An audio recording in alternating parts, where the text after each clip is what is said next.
Hey everyone, welcome back to the Cunning Card Mage today. Since it's the end of the year, I felt it would be a lot of fun to do a good old fashioned tier list of what I believe each of the different magic sets that have released this year and how I feel I would rank them myself. So, without further ado, let's get into it. So, starting off, we have Aether Drift, Tarkir Dragonstorm, Final Fantasy, Edge of Eternities, Marvel Spider-Man, and Avatar The Last Airbender. And, it's going to be the traditional tier list of S, A, B, C, and D. So let's get straight into it. So first we have Aether Drift. Now, I did not play this set that much. I missed out on doing the pre-release for it, and then I did play, I think, one or two drafts of it, and I just wasn't a huge fan of it because theming wise it wasn't that fun. And then like the emphasis on crew or mount was a little difficult to get around, but hey, it did have the really fun card of um March of the World Ooze, I believe, which is now firmly cemented in my Bellow deck. So I think if I had to put this on the tier list, I might put it at a solid like B tier, like a definite like middle of the road. It wasn't like a utterly terrible set. It was just kind of meh. But next we have Tarkir Dragonstorm. This was another set that I unfortunately did not get to do that much. I had a lot of things come up during the rotation of this set, but I did do the pre-release of it, and I got this Sultai pre-release kit, and honestly it was a lot of fun. I definitely loved a lot of the cards, and it was one of those sets that did make me want to try to build something with it. So I do think if I had to put this on the tier list, I might put it at a distinct A tier because it is fun. I have the Teamer Roar deck, and that is a really fun deck to use. So that is just how I feel about that. Next, we have the first of the Universes Beyond Magic sets with Final Fantasy. Now, I did do the pre-release for it. I think I did 2 or 3 drafts of it, and it was a really fun set. I think, spoilers, I think this might be my favorite set of the year because it was a lot of fun. I loved a lot of the cards. It felt like a really decently put together set. Even if you're not a huge Final Fantasy fan, which I'm not, it is still like really fun to see like some of these characters that you might know from like different things. Case in point being like majority of the Final Fantasy VII characters with Cloud, Sephiroth, Tifa, all of them being seen in like Smash Bros or everything. So I think this was a very like great set, and I think is just really great. Of if this was what all Universes Beyond sets were, I wouldn't be as mildly frustrated or worried about upcoming Universes Beyond sets with the Turtles set, the Star Trek set, the Marvel set, and the Hobbit set coming out next year. But with that, we'll move on to the Edge of Eternities set, which I did do a pre-release of. I have the pre-release kit here on my desk. I just didn't have an opportunity to draft it because I realized I was not really having that much fun drafting at that point. But I do think this was a pretty fun set, all things considered. Um, Definitely enjoyed it way more than Aether Drift. And I think I'm going to put it directly below Tarkir because it is a fun set. There's a lot of great cards in it. And I do think it's just like a fun, mildly turn your brain off kind of set that you don't necessarily need to focus on as much. Next, we have the Marvel's Spider-Man set.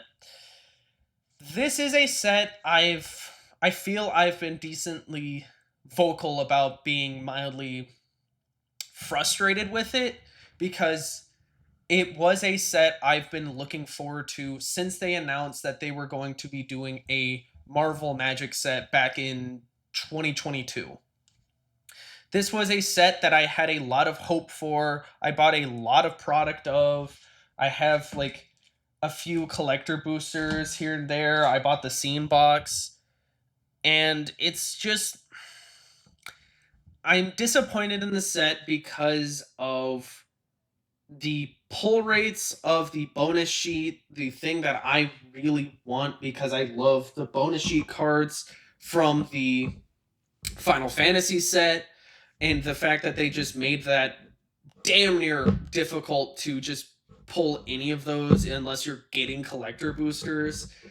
The fact that it is a bit of a smaller set, there aren't any collector, nope, not collector, commander decks. It hurts my soul, but I'm having to put this at a solid C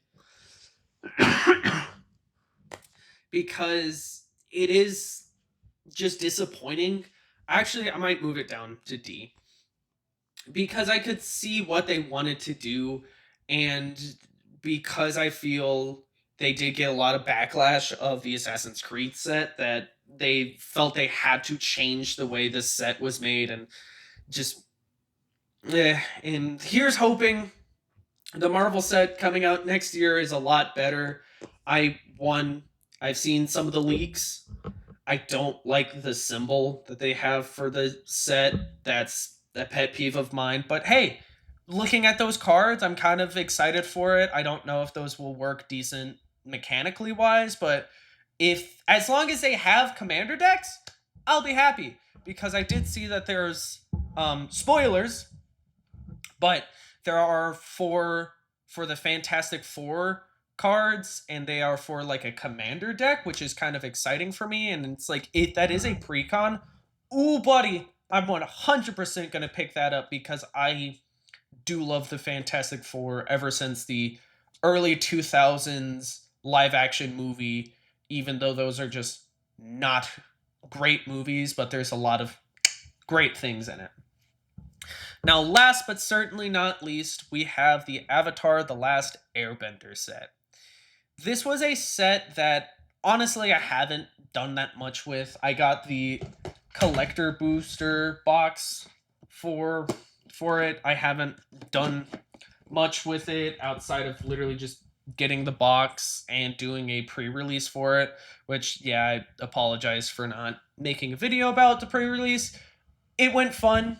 My girlfriend and I played each other one round, and I went 2-1 that night. It was a fun pre-release for me.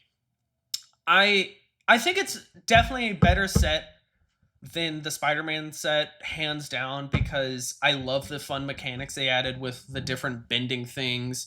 The commander party that they did was a lot of fun, even if it was mildly confusing, and unless you were playing a deck that actively played in the favor of a specific thing, you weren't really going to be able to do as much. But I think this is a fun set, and I really like a lot of the cards in it.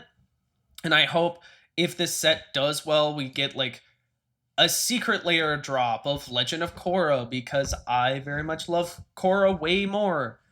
But I think if I had to put this, I'm gonna put it at B tier, right above Aether Drift, because definitely enjoyed it more than Aether Drift, because Aether Drift did confuse me a little bit and it was a little difficult. But outside of that, here is my final tier list for the different Magic sets of the year, with I feel a decent representation of how everyone feels about the sets. I don't know. I try not to look at social media for Magic as much, so I don't just get polluted with different takes that will sway me one way or another. But I do believe if they keep going in the direction of the Final Fantasy set for the Universes Beyond sets, perfect. that is like the best way that they can do it, because I feel even the people that aren't a huge fan of Universes Beyond sets still could enjoy the Final Fantasy set. And I hope that they go in that direction. But outside of that, that is basically all I really wanted to do for this video. I wanted to do like a quick little video of me ranking all of the different sets for this year. And if you do want to see more, hit that like button, subscribe to the channel. I'm going to be doing my best. I can't make any promises. I am only a man. Um, but I will be doing my best to try to be consistent with video making. And if let me know down in the comments below how you felt about a lot of these sets.